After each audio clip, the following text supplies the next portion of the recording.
Oh, hi. Reading an excerpt from my book.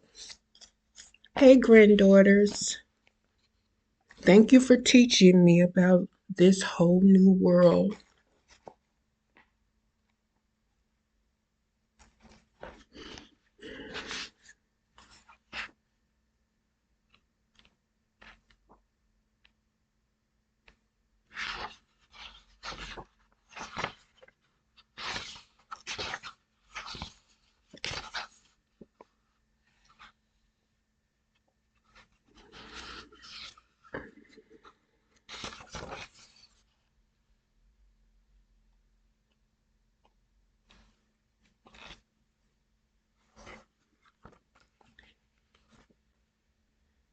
Again, Leslie arriving in Turks and Caicos.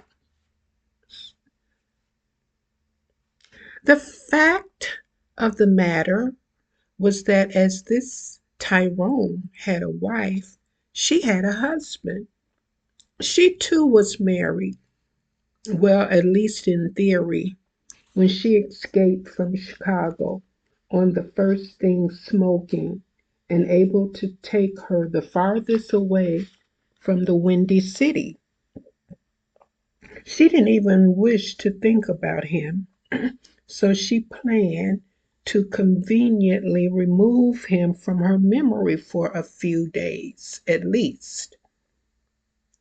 The events that led her here she neatly tucked away, determined to enjoy the present moment. It was her own personal travel agent who only had to hear the flutter of anxiety in her trembling voice to surmise that Leslie needed to get away. Anyway, within the hour, the reservations were made and her tickets dispatched to her office. She had packed everything so quickly and uncaring like that it wouldn't surprise her if she had forgotten a shoe or the matching blouse to an outfit. Well, that would just give her a reason to practice retail therapy. She smiled.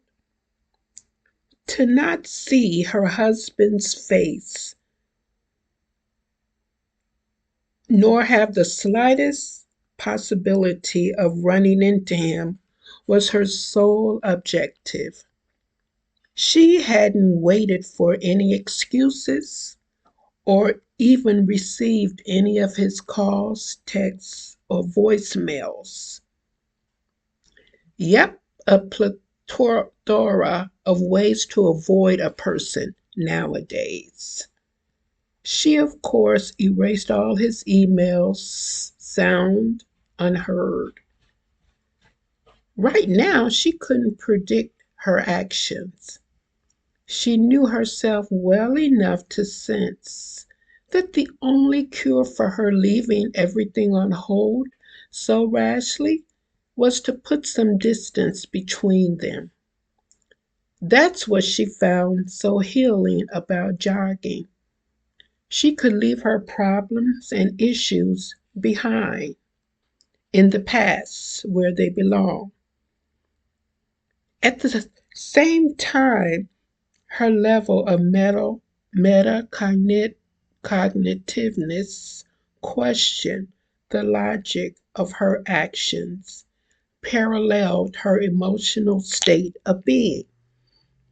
She had suspected that things were too good to be true for a while and attributed it to her guilt induced Catholic school upbringing. She should have listened to her guilt. Her grandmother had simply summed it up with, "Don't let a man tell you twice he don't want you."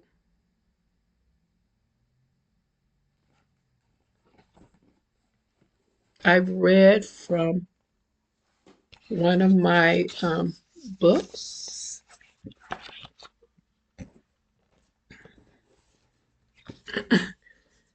Now I'll read one of my one of a poem from Amanda Gorman, New York Times bestseller.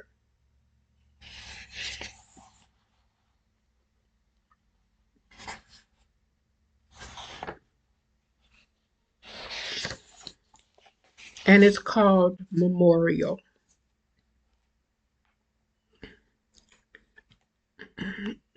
When we tell a story, we are living memory.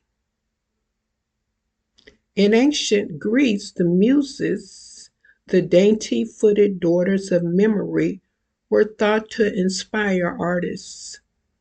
It isn't knowing, but remembering that makes us create. This would explain why so much great art arises from trauma, nostalgia, or testimony. Hey, Prince, you like this poem? Happy birthday. How was your weekend birthday? Before I was so rudely interrupted. But why alliteration?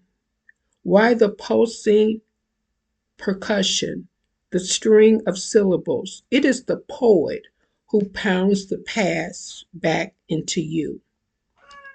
The poet transcends telling or performing a story and instead remembers it, touches, tastes, traps its vastness. Only now can memory, previously marooned, find safe harbor within us.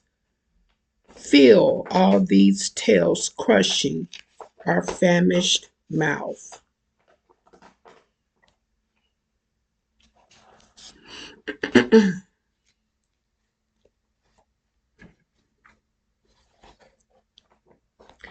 I pray that all of the CMs who have abused people receive their just desserts. In memory of the Blues Festival this weekend and the talented creatures that inhabit our world and abuse our children. Remember,